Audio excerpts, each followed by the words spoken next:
agora raiz ou zero da função. Justamente a gente completar aquele estudo sobre gráficos. Tá? Então, se pegarmos, vou criar um modelo matemático qualquer aqui, poderia ser qualquer um.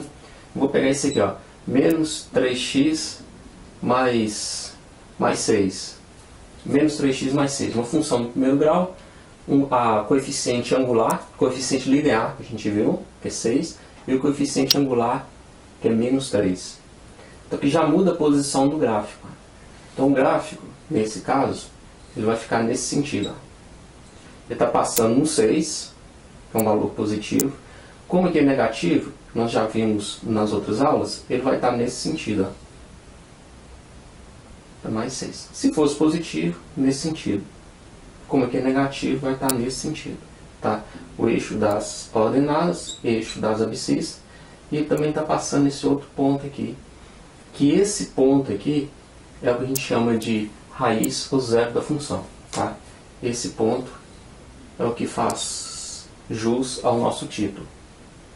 Muita gente chega e joga menos 3 aqui, por exemplo. Não tem lógica você jogar o menos 3 aqui. Porque menos 3, desse lado de cá do gráfico, à direita do gráfico, no eixo x, aqui são valores positivos. Ele tem que estar para lá. Então não tem nem lógica você jogar menos 3 aqui. Então, mas nesse ponto aqui, o y é zero. Tá? Assim como nesse ponto aqui, o x é zero. É sempre o contrário. Nesse ponto, o x é zero. Tanto é que esse ponto aqui, olha, eu vou chamar de ponto B. Tá? Esse ponto aqui, ele está valendo 0 e 6. O x é 0, o y é 6. Nesse ponto aqui, eu não sei o valor de x, mas sei que o y é 0. Tá? Que está aqui ó, no eixo de x. Então o y é 0. O x é o que nós vamos encontrar. E para encontrar o valor aqui, nós já sabemos que f de x é y. Então isso aqui é 0. Ó. Então eu posso dizer que menos 3x mais 6 é igual a 0. Tá? Vou igualar a função, isso aqui é igual a 0. Olha lá.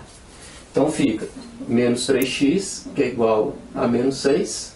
Né? Que você pode, nesse caso, você pode multiplicar por menos 1 para inverter os sinais, você trabalhar sempre com valores positivos. Mas se não multiplicar por menos 1 também, você vai chegar na mesma resposta. É só para facilitar o cálculo. Tá? Então ficaria 3x, que é igual a 6, ou seja, você inverte os sinais. Então, x vai ser igual a 6 sobre 3, dividido por 3, x é igual a 2. Então, o valor de x aqui, olha, está valendo 2. Tá? Então, ele está passando nesse ponto 6 e no ponto 2. Tá? Chama esse ponto aqui de ponto A. Ou seja, está passando no y no valor 6 e no x no valor 2. Esse é o nosso modelo de gráfico. Tá? Não esqueça.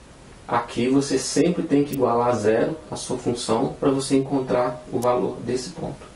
Tá bom? E nesse ponto a função é 0. Ou seja, ela é nula. Às vezes fala isso também, raiz ou zero da função, ou pode falar o ponto em que a função é nula. Ou seja, o ponto em que a função é igual a 0. Pode aparecer esses termos também. Tá bom? Eu acho que dentro desse estudo de sinal é só isso. Só você não esquecer que você tem que igualar a função a 0. E no estudo dos sinais da função, esse ponto é importante. A gente saber bem definir esse ponto. Tá?